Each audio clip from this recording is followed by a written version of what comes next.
Hey, I'm Tyler. And I'm Katie. You're listening to Not-Stalgia, a rambunctious ramble through your childhood favorites. It could be a deserted wasteland, I don't know. I sure hope not, although more often than not is. So, Kate, last week we watched Ghost Rider, the purple slime monster episodes. Yep. Because you were absolutely terrified of it as a child. I really was. This week I wanted to do the same thing, but with what I was so scared of as a child. So, have you ever seen the 1994 Jim Carrey movie,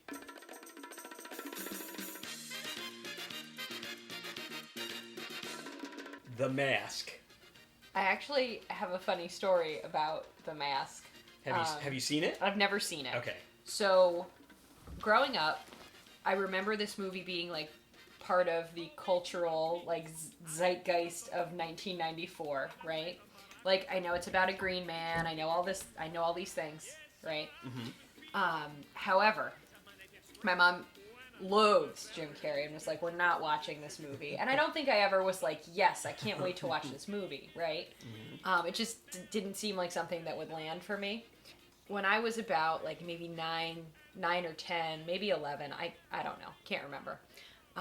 My grandma started recommending all these different movies to me, and she's like, she's recommending all these different movies. She's like, oh, Kate, here are the movies that I think are really, really great. Like, and she recommends a bunch, and some of them are really good. A lot of them star Cher, because my grandma loves Cher, right? Uh-huh. But then she's like, Kate, one movie that I really think Cher's performance in is just incredible is Mask, right?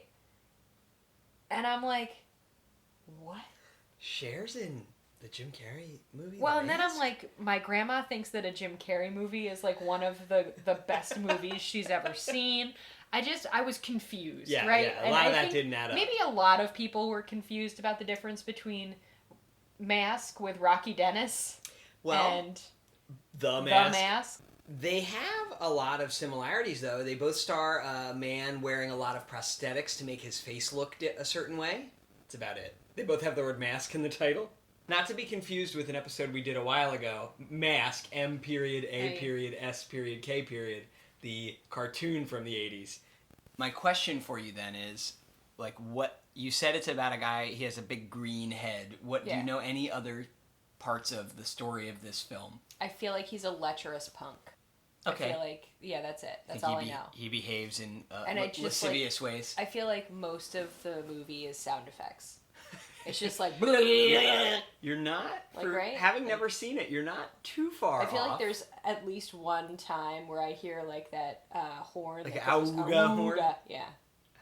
Yeah, you're not wrong. So, this movie is about the basic premise is that there's a like magical mask that if you put it on, it transforms you into this big green-headed crazy guy. Wow, how Jungian. And it really is. Psychology is like a part of that's. Oh God! They comment on that. I hate myself for thinking that. I now. think I'm mad. Ben Stein plays either like a professor who knows about the mask or a psychologist who talks about it. About like we all wear masks, that kind of stuff. So it's like Batman Forever, the other Jim Carrey movie we watched, had that kind of dumb hitch over the head kind of message in it. So here's the basic story of this. Jim Carrey was a rising stand-up comedian in the 80s and 90s. He's from Canada. He was working his way through the Canadian stand-up scene and then into the U.S. to L.A. Then he started to hit it big, kind of, because he was cast as a regular on In Living Color. Do you know about In Living Color? Yeah. It was like Fox's sketch show, but it had like much more diverse voices on it than SNL. Jim Carrey tried to get on SNL and was not cast. Was his mouth too big? In Living Color ran from 1990 to 1994. And then literally, as In Living Color ends, Jim Carrey has, and I wrote this in my notes in all caps, Jim Carrey's big year.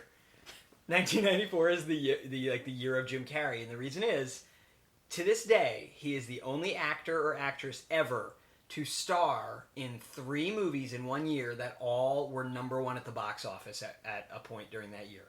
That's a pretty big feat. That's really great for Jim. You know? Didn't that make him weird? Like, isn't he weird now? I wonder. That's he a grew great. that big beard and then said vaccines don't work. Then he shaved the beard. I don't know now where he thinks stands on vaccines work. That's.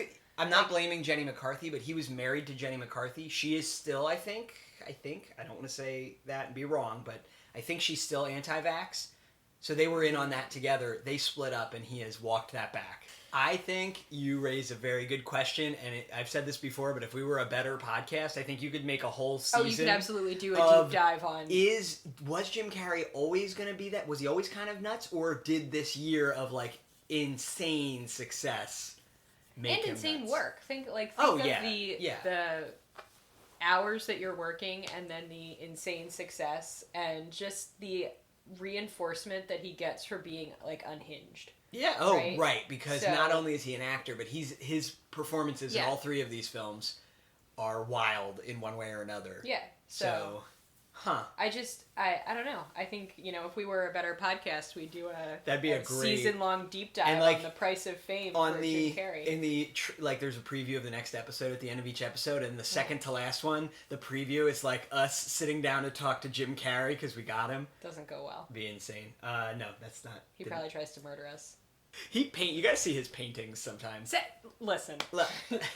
He's all over. He wrote a book that, whatever. It's a book that's like a meta book about like Jim Carrey, writing about Jim Carrey. I love Jim Carrey. I didn't love that he was anti-vax, but I'm a big Jim Carrey. And he apparently was real crazy on the set of Man on the Moon, the movie where he played Andy Kaufman. Like, he treated everybody really bad. I just feel like his mouth is really mobile. Oh, yeah. They claim that on The Mask, because he's supposed to kind of turn into a living cartoon character, supposedly, sounds like PR, but they say that they were able to save money on the visual effects budget, because where they would have wanted to rubberize the actor because they cast him, he could just do it himself with his body. So here's 1994. February, Ace Ventura: Pet Detective. Have you seen it? No. Your dad one time made me watch the scene where he comes out of a rhino's butt. So that's from Ace Ventura 2, When Nature Calls, not the original. Why would your dad make me watch that also? Oh my god, it was so funny. In your kitchen. I think we had this conversation on the podcast before, but if we haven't, one time, it was like at Christmas or something. Katie was obviously at my parents' house. We were visiting them, and either me or my dad brought up that scene from Ace Ventura 2 where he's hiding in a rhino and then he gets too hot, so he I can't. But then, my dad's like, oh, let's just watch it right now. Katie, you haven't seen this? And the best part is that my mom got in on it, and she does not agree with my sense of humor or my dad's sense of humor almost ever. And all three of me, my mom, and my dad are like crying, laughing, and Katie's just standing there trying to be polite. Because if it was just me, as you all know, listening to this, she would never politely say something's funny that isn't. But she's standing there in front of my mom and dad like, yes, this is good. I was still trying to ingratiate myself, I think. It's going to be a while before we get to the Ace Ventura 2 Not-Stalgia episode. But when we do, I can't wait to relive that with you. We'll have to have my parents to come sit in. So it's February is Ace Ventura. July is The Mask. We know you haven't seen that. December is Dumb and Dumber, which I think you have seen. I think I have seen it when they get cold on the moped. It's like, he takes off his extra gloves to give them to him. And for Dumb and Dumber, that was like early in our relationship where I was just trying to show you all my favorite movies before you started saying, absolutely not, I will not watch this. No matter how much you love it, no matter how important it is to you. It's like when you visit a house and a dog lives there and the dog comes to the door to show you all of its favorite toys. Oh my god, you're saying that's me? Yeah, that's you. I guess I built a whole podcast where I get to show you all my favorite toys every week. There you go. Incredible. So that's 94. That would be perfect in and of itself. He set that record, made all those amazing movies. But then he follows it up not shortly after. In June of 95, he made Batman Forever. Go listen to it. I think we put that out about 3 weeks ago, so you've already heard it, and if not, go back and find it. And then November 95 is Ace Ventura 2, When Nature Calls. So he was just on fire back then. He was everywhere. Do you think he was also on amphetamines? Possibly. But I adored Jim Carrey at this time. I still enjoy his performances from these. I don't think it's just nostalgia, because when we watched Batman Forever, I got some genuine laughs from stuff I didn't even remember, of just him, the way he performs. I know you don't love him, but I do think there's a reason that he was able to be starring in 3 #1 movies in a year. Like, he's doing something right that people seem. Real quick, for the background of this movie, The Mask was actually a comic book first. The concept for this comic was created in 1985 by Mike Richardson and Mark Badger. And then Richardson founded Dark Horse Comics in 1986, which is like an independent comic publisher. You know, there's Marvel and DC, they're the mainstream ones. Dark Horse was sort of this small independent publishing house that made their own comics. So he founds the company, and then he hires a writer named John Arcudi and an artist named Doug Mankey to create a 5-issue series called The Mask, which is more or less the story of this movie. The comic book is a bit darker, like sort of like Teenage Mutant Ninja Turtles. It was a darker comic, and the movie's a bit of a lighter, crazier, sillier version just to have more mass appeal and kid appeal, I think. Gotta sell those Happy Meal toys. That's Exactly. what I learned. Exactly. And then, you know, there was a cartoon series based off The Mask, sort of based off the movie more so than the comic. It was a whole thing. You know, there was a sequel called Son of the Mask that Jim Carrey was not in many years later. He was on a roll of not appearing in sequels for a while, other than Ace Ventura. And they would always kind of a make... weird choice. They made like a Dumb and Dumber prequel that's awful, that doesn't have him. They made this sequel. Anyway, so this movie was released by New Line Cinema on July 29th, 1994. It stars Jim Carrey, of course, and Cameron Diaz in her first ever film role. Good for Cameron. You're not going to love the way she's treated. I'm gonna fabulous. guess. Can't wait. It has a lot of special effects and sound effects. We're going to see how they all hold up. I'm not too optimistic about how well some of these look. And until recently, it held the record for being the most profitable comic book film ever made. And it was only beaten last year in 2019 by the Joker movie with Joaquin Phoenix. And I thought that was weird. I'm like, Avengers wasn't more profitable? But it turns out this is the profitability, so they have to take the budget and the gross, and, you know, this had a much lower budget than it earned. Where the Avengers cost a lot more, so though it made more money, it's not as profitable. And the scene that freaks me out, the way you were freaked out by the purple monster in Ghost Rider, the scene that I could not watch. So when he puts the mask on, right, there's like a crazy transformation. Mm-hmm. Usually it's off camera or really fast. But one time, and I can't remember if it's the first time or not that he does it, he's like putting it towards his face, and like it starts like sucking his face down towards it, and his face is like turning in, like melting. There's like lightning bolts and bats flying around, but he's just in his apartment, you know? It really terrified me. I could not. I loved this movie and I loved Jim Carrey, but this one scene, I would have to leave the room when that scene came on. How old were you? 95. Oh, you would have been like 4. I was 4. And then, oh my God, why were you watching this at age 4? Well, it's like PG-13, I think. We'll find. I actually don't know what it's rated. It's PG or PG-13. I mean, it's a zany Jim Carrey movie. I think the problem is you have these Jim Carrey movies that are pretty kid-friendly. Like, kids loved Jim Carrey. Why? Is it because his face was elastic like a toy? Yeah, yes. Until it gets... just basically Play-Doh? And I loved that until the moment it became so elastic it started suctioning towards this wooden mask. The mask looks kind of creepy. I'm sure it's going to be hilarious now, but I'm going to tell you, I don't think I've ever actually sat through this scene. Well, it's all right. I'll hold your hand. And I remember my brother teasing me around this time and over the years after. I would like walk into a room and he would just be lying. He'd be like, "Oh, look, that scene from The Mask is coming on TV right now," just to like freak me out and make me run away. You believed him every time? Yeah, for a while, you know, fool me 8 times, but I was I cannot express to you how freaked out I was by this. Like pure adrenaline panic response. So like if I were to wake you up and on your phone, you have that scene playing. Yeah. I mean, today we'll find out how I fare. I mean, you did okay during Ghost Rider last week. I really did. You were fine. Gloopy Sam. I think Gloopy Gus. I think that I think it's gonna be fine. I'm really not worried, but now I'm starting to slowly build. I know you actually look a little anxious. My posture is. You're like wringing your hands over there. All right, well, I guess we'll get started. I think it's going to be great because it's got comic book energy at a time where there were not good comic book movies yet. And it's got Jim Carrey, and it's got great prosthetics, and it's just absolutely bonkers. I think it is not going to be great for the same reasons. And final thought I'm going to say before I stop pointing out why I like this movie. The cartoon energy is based on like 1930s and 40s cartoons, which, as you know, I love. Which we all know are great to women and not racist at all. Well, yeah, it's not going to be good. This movie was directed by Charles Russell and written by Mike Werb. Werb? A werb sounds like something that a 50s bully would call like a skinny kid with glasses. Like, you werb! I'm just saying.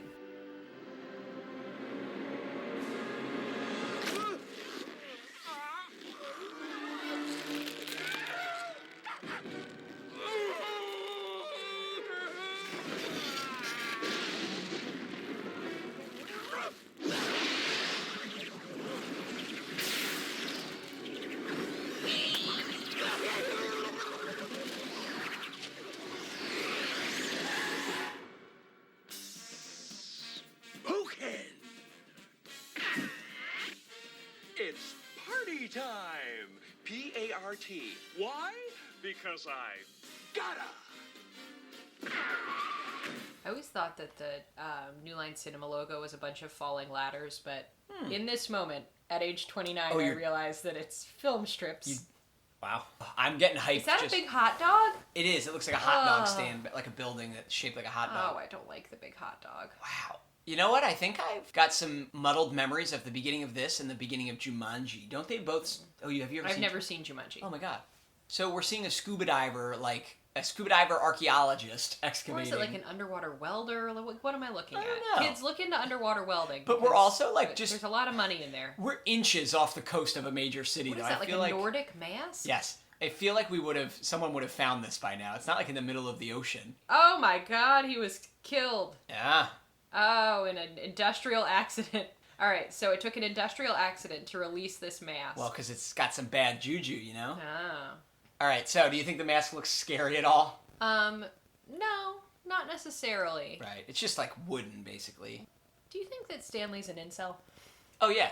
One of the points of the movie is he's like a nice guy's finished last nice guy, but when he puts the mask on, he becomes a bombastic, treat women like dirt.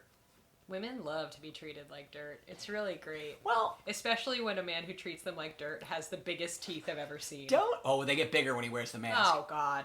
I read that the big mask teeth were only meant to be used in scenes where he doesn't talk, but he trained himself without telling them to talk in them, so he wears them all the time. Ah, excellent. Introducing Cameron Diaz as a sexual object. These two men in their boxy department store suits are never going to be the same. Anytime a man who is a stranger smells something of yours, leave. Just leave. Leave the establishment. Leave the place of business. Potentially sue. Oh, I'm just terrible with money, so if you could tell me what type of account to open, Mr. Boxy department store suit man, just let me know. Poor Cameron. You really shouldn't wear a tie that looks like a Rorschach test. The 90s are hilarious because a hidden camera in the 90s is the size of like a regular camera today. It's just shocking. What is this outfit choice? It's like a leather blazer and then some kind of thick collared t-shirt underneath. I have no idea this is the like head mob guy. He's really beautiful lips though. Look at him. Val Kilmer vibes. I'm getting like Kylie Jenner, Val Kilmer. See, this mask was just waiting for an insecure dude to victimize. Don't touch that trash pile. Alright, he scores some points for jumping into a nasty river, which is clearly very polluted. To try to save what he thinks is a drowning man, but is really just the mask floating on a trash pile. Don't put that wet trash mask on your face. I swear to God. I feel like anyone who has this amount of cartoons on VHS is not mentally stable. Well, have you met me? Yeah, I have. Don't let that little pup get near that wet mask. It's probably covered in poop. Oh, is this it? You okay, buddy? Okay, pretty creepy. So it's... Yeah, look, he's screaming. There's lightning. Yeah, this is it. You alright, buddy? You want to hold hands? Not as bad as I remembered. Yeah, that doesn't seem like it was too bad. Yeah, no. I think it's just that when he puts it on, it like... He's like very clearly in pain. But it starts to like morph around his head. But then once you get to this moment, when he's in the makeup, it's incredible. Oh, God, are there going to be catchphrases like this the whole time? Oh, yeah. Is he dressed as, like, Hugh Hefner here? What no, am I he's looking got, like, at? a crazy zoot suit on. It's not pajamas. So he turns into this, like, party monster. Yeah, he's a big living cartoon character, party monster. What's happening here? He's got these crazy props that, like, maybe are his friends, but I can't tell. Oh, my God. I'm just confused. Like, is this who he's always wanted to be? I think we'll get some more clarification on that. I really doubt we're going to get clarification on anything here. He's chasing a living alarm clock with a giant mallet he pulled out of his pants. Oh my God. His eyes just bugged out of his head. Oh my God. He's just ping-ponging around the hallway. Like a dodgeball. Oh, he just fell out of the window and now he's flat. Do you see why a child would watch this movie, Kate? No, I don't. It's a cartoon. Oh. It's been like 3.5 minutes They've since he turned into the guy. Uh-huh. What's his name? The Mask? That's his name? Oh, there it is. There's an auga horn that... An actual auga horn. Yelled so loud it enlarged 100 times bigger than it is, and a tongue came out of it while it screamed auga. This is better than I remembered. It's been literally 3.5 minutes and I am exhausted. I don't think I've ever disliked anything more than I'm disliking this right now. I'm not kidding. This is just the most undistilled Jim Carrey you can get. God, no wonder he got so weird. I don't like the seam in the back of his head. I just can't. I've never understood anything less or wanted to continue watching something less. What is this movement that he's doing? Anytime he's about to run really fast, yeah, he winds up. I just don't know if I can even watch this. And look, he's just getting the fantasy revenge on yeah, the mechanics who swindled him. Yeah, this is just one long creepy white dude revenge fantasy I can't get behind. Aren't you worried about what he's going to do when he goes to see Cameron Diaz? Yes, absolutely. As the Mask? See? He should get rid of that mask right now, but he's not going to because he likes power. Hold on. You said he likes power too much. Mm-hmm. He threw the mask out the window. Mm-hmm. But it boomeranged back in. Mm-hmm. He is trying to do Stanley Ipkiss is trying to do... I'm a Stanley Ipkiss apologist. He's trying to do the right thing. Okay, so I can only handle about 20 minutes of Jim Carrey at a time. So we had to take a break, exercise, take a walk, and now Tyler has lured me back with some Parmesan cheese crisps. While we were taking that break, I found my mask toy from when I was a kid. Can you describe this? Oh, he's disgusting. He's even more disgusting looking than Jim Carrey. Can you tell the listeners what he's doing? His torso appears to be exploding. This is from a scene later in the movie where he swallows a bomb, I believe. So you can pull his arm back and his tummy will shoot out like it's exploding. Good God. And his mouth is hinged. So you can open up his head and make him scream, basically. But, what did you play with that? You just, had it fight your other toys. Aren't you glad that these men are discussing what women want and need? Yes. I love when a man in a boxy suit tells me what I need. Dear God. So he's written into the paper, which is the equivalent, I believe, of, posting on some creepy internet message board, a letter called, "Nice Guys Finish Last." Yep. Stanley Ipkiss is not well. I'm just saying. But look, the journalist, Ask Peggy, who printed the letter, is like, oh, girls would love a guy like you. Wow, a nice guy. No. I feel like if I, a young female reporter, was interviewing this guy who I realized was the creep who sent in the "Nice Guys Finish Last" letter, and then he was acting erratically, I would probably leave. And maybe suspect that he's the one who attacked the mechanics. Can't we just let Peggy Brandt do her job?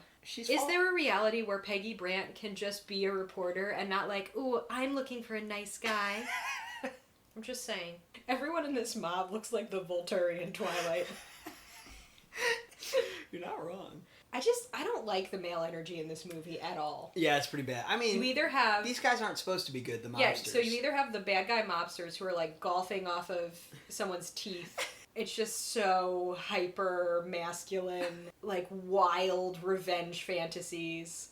Then you've got Stanley Ipkiss, Nice Guys Finish Last, and his alter ego, revenge fantasy, attack everyone who's ever slighted you. The male energy in this movie is disturbing. It's amazing you didn't turn out worse based on the media you consumed. I'm just saying. Give me time. God, don't mess up his lips. They're so plush. There's a lot of equating smoking with cool in this movie that we could not do today. 1994 was the year that all of the tobacco executives swore in front of Congress that tobacco is not addictive, or nicotine is not addictive. Yeah, I'm sure that companies have our best interests at heart. He's just a nasty, crusty bachelor. I don't want any of this. There's peanut butter right next to his bed. With a spoon in it, the lid's open. Good. That's pretty bad. But he does have these Looney Tunes animation cells framed on his wall. Those are not cheap. And look at that computer. He threw the mask out his window a second time. See, don't you like him now? No, never have, never will. Yeah, he jumped after it that time. I was wrong. There are no bats in the background. Yeah. I wonder if I'm mixing that up with when he, at the end of Batman Forever, has broken down and thinks he's Batman. There was lightning. This is the iconic suit, the yellow zoot suit. That suit is really unpleasant. Also, he's just like screaming. He just screams, and he just screams things like, "I'm gonna eat ya!" Like, what? Why is he drying himself on a dog? There's one of his quotable lines. Somebody stop me. Look at that man's vest. It's beautiful. It's a nice outfit to wear to a bank robbery. God, those teeth are so big. Oh, God, the sound effect level is just beyond. He just did that. There's a classic moment when his tongue rolls out of his mouth and his eyes explode out of his head watching Cameron Diaz perform. The heart beating out of his chest. Oh, God.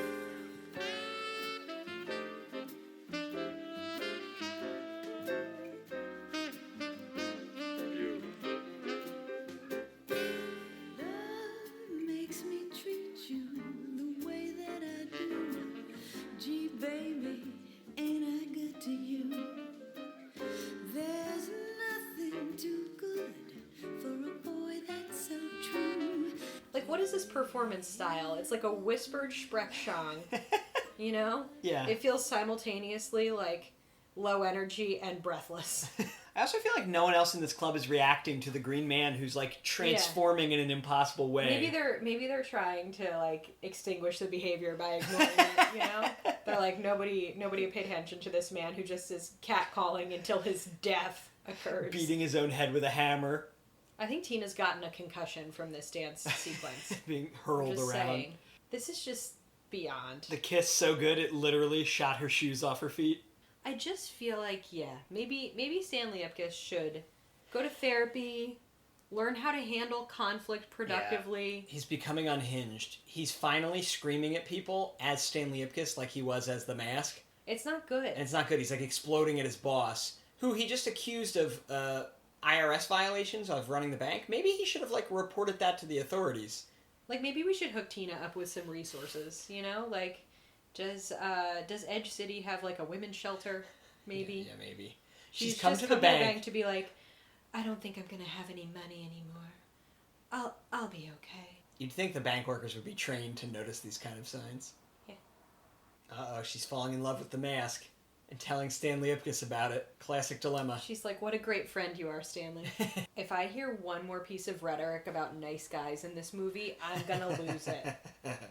Maybe these cops should intervene who are staking this out. Nope, they're gonna wait. There is a lot of smoking in this movie. I feel like this mask is like made of Play-Doh. I would really be curious to see what it feels like. Don't kiss your coworker on the cheek. Just don't do it. So he's gonna rumba his way out of this. Yeah, it appears so. Oh, he just kissed a woman without her consent. Awesome. Do you see my hand right now? It is balled into a fist. He also used some sort of he waved his hand magically in front of one of the SWAT team officers, a lady, which then made her start singing and dancing with him against her will. That wasn't great either, huh? It's really great. Okay, that scene of the mask coming off was pretty freaky too. Peggy, don't harbor a fugitive. Yeah. I swear to God. Why is she doing this? Just because he wrote in his letter that he was nice? Yeah. You, Stanley Ipkiss, slovenly bachelor loser, are more than you'll need to be. Working at a financial institution that took my parents' house and car. It's you, Stanley. The mask that the mob has planted on Stanley Ipkiss when they drop him off at the police station, how could they possibly believe? It looks like Michael Myers. Yeah, how could they believe that's what he was wearing in all the footage they now have of him as the Mask? If you want to catch a criminal enough, you will believe anything. It's true. All they care about is their clearance rate, probably. Let's look at all of the people who have been exonerated after being convicted of a crime. Well. And then the evidence reveals that they are not guilty of that crime.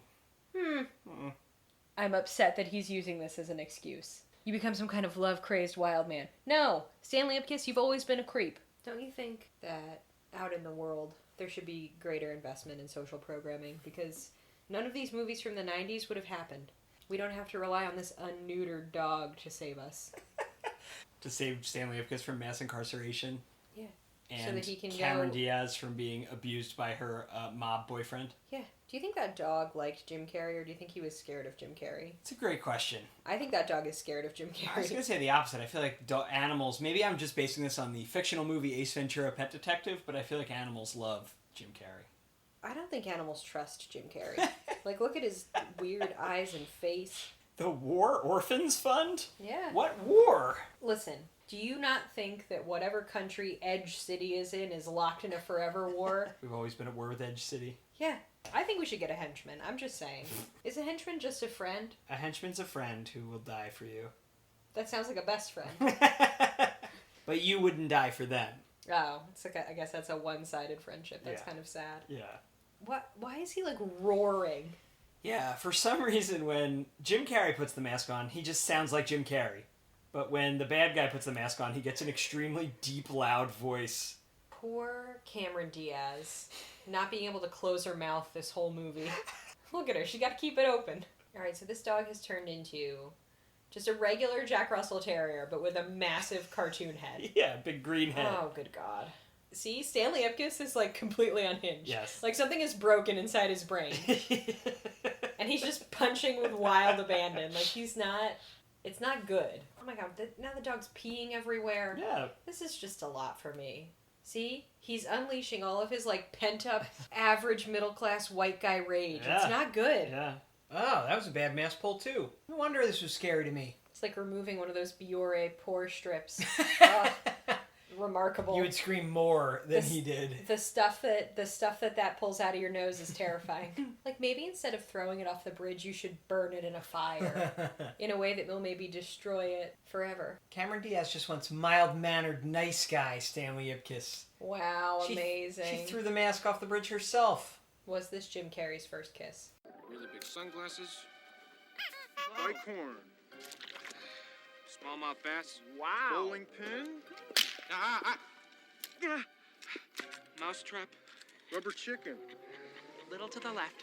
That's it. I don't know. Any eyeball glasses. I've never seen those before in my life. Bazooka. I have a permit for that. Picture of Kellaway's wife. What? Uh-oh. Margaret! You son of a bitch! Jeez, I figured you had a sense of humor. After all. You married her! Ah! That's gotta hurt. It was not good. Holy smokes. Holy smokin'. Alright. You want the breakdown? This sucked. I had to take several breaks.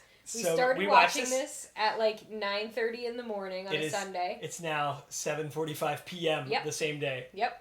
The worst was our last break was with 11 minutes left in the movie. It was really bad.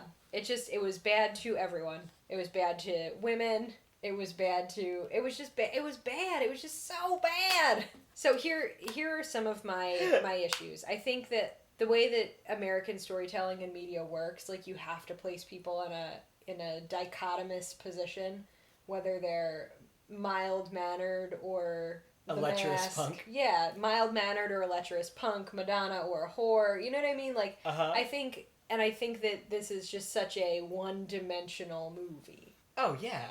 You know? Yeah, I don't know that you should be expecting more than that. I don't know if I was expecting more than that, but I was just like extremely disappointed the whole time. And there was a lot of noises and a lot of sound effects. It's like, so I don't think the message is as bad as you're making out to be. At least I don't think so, because early on you're making fun of like Cameron Diaz, doesn't want a lame Stanley Ipkiss nice guy, and we assumed that the movie was gonna reward him more for being the mask, which it like kind of does. But then it doesn't, because at the end, she's like, no, ew, I don't like the mask. Because there's that scene, the last time she was with the mask, was like him dressed as like a Frenchman trying to force himself on her. And she's like, the movie's gross. not very kind to Frenchmen either. True. But or really any... it's like... Any ethnic It's minority. confusing. It's confusing. Because it's like, it's got the nice guys finish last, like, boo-hoo nice guys thing. But then at the end, he gets the girl by being the nice guy, but not really, because the only way he was able to save her was by being the mask. Yeah. But he gets rid of the mask. Yeah, I don't know. I guess I'm talking myself in circles here. There's You're digging a hole. You're right. It is pretty one-dimensional. Yeah, but it's not good. yeah, all the parts where he's the mask, fun to watch. No, not fun. The one problem is that the effects and the zaniness of this movie were so unique at the time, and I think we're now used to really amazing special effects. Not that these were amazing, but it was stuff you've never seen a live-action person do in a movie before in 1994. But I think our senses are dulled to that a bit, because we have, like, Rocket Raccoon in the Avengers, you know? So... He does look like a real raccoon, that little guy. Right, that's what I mean. Scam. Like, that was so incredible that they could bring something like that to life, even from anything, but especially a comic book like this. This was one of the first of its kind that way. So maybe I was more... Like, I didn't love it as much now as I used to, and I think part of it is just, it's not as groundbreaking to me. And yes, there's a lot of complicated issues with men and women in this movie. It's just, yeah. And I just feel like Stanley Ipkiss, like, it's like when they do Garfield without Garfield, and John just looks like a crazy, like, sad man. Uh-huh. It's just Mask Without the Mask is just Stanley Ipkiss as, like an involuntarily celibate man. Becoming unhinged. Yeah, he has arguments with women under his breath alone in his apartment. Yes. And then there's a bombing and he's mysteriously there. He didn't do the bombing. That is this movie without the I mask. gotcha. I know what you're saying. You know? But, it's not good. Yeah. Stanley Ipkiss was not on a good track. No. Before he found Stanley the mask. Ipkiss should really, and, like, he should do a lot of self-reflection and maybe make some different choices. For them to throw the mask away at the end is to acknowledge, like, okay, this isn't good. But earlier in the movie, he makes it clear that the mask reveals your innermost desires. Yeah. So is he, like, saying, I'm going to deny those desires? I don't know. Maybe they didn't think about it this much when they made it. I wouldn't read too much into it. I think here's what they were thinking when they made it. Bring me that rubber-faced man, that rubber-faced Canadian who's a little bit weird and off. That's the one I want. So let's put him in a zoot suit. I understand you didn't love this. No. Okay, this or Batman Forever? What would you rather? Oh, Batman Forever, absolutely. There's a lot. Jim Carrey's only in Batman Forever for a limited amount of time. I would absolutely watch Batman He's Forever. He's the leading over man this. in the mask. I could watch Robin with his earring and his bad boy leather vest all day. Did you notice the villain, Doreen, the villain in this, had a one earring too? Yeah. Did you? All right, the only thing I want to say before we wrap up is don't prejudge the other Jim Carrey movies we still have to watch. We're not going to get to them this month for sure, but we'll get to them within the next some point. Because Jim Carrey, he doesn't write these movies, you know? So if you didn't love the messaging of this movie, that's not on him. He's an actor who's hired. The other two movies, totally different creative teams, just like Batman Forever. So don't assume all Jim Carrey movies are like this. They might be, but don't assume that. Okay. Okay? Okay. Okay. I would say, can't really promise anything. I want to say right now, but I'm probably wrong, that Dumb and Dumber are actually a pretty good example of non-toxic men in an early 90s movie. I know there are going to be, like how I thought Bill and Ted were until they call each other the F word, but I'm always looking for a non-toxic man. We'll see. We'll see. Couldn't find one here, though, let me tell you. In the movie or in your real life? All right, so tell us what to watch next. Not-Stalgia@AOL.com. Send us a voicemail by clicking the link in this episode description, or just find us on any of our social media accounts, Not-Stalgia. See you next week.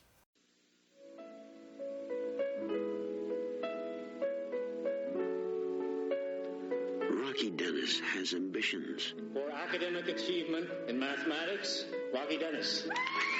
You may as well say here, Rocky. For achievement in history, Rocky Dennis. And for achievement in science, Rocky Dennis. He has hopes. Ben and I are saving up our money to ride motorcycles through Europe. Those are all the places I'm gonna go. He has dreams, just like everyone else. Boy, do I love you. I wish we could run away and be together all the time. We can't run away, Diana. The only thing is, Rocky Dennis isn't like everyone else. I don't look like Adonis. I'm kind of strange looking. I've got this problem that makes my face look real unreal. My mom says I look like a lion, though. She figures that I was a lion in one of my past lives and some of it got left over. Universal Pictures presents a Martin Starger production. Peter Bogdanovich's Mask, starring Cher, Sam Elliott, and Eric Stoltz. Based on the true story of 16-year-old Rocky Dennis. Mask. Sometimes the most unlikely people become heroes.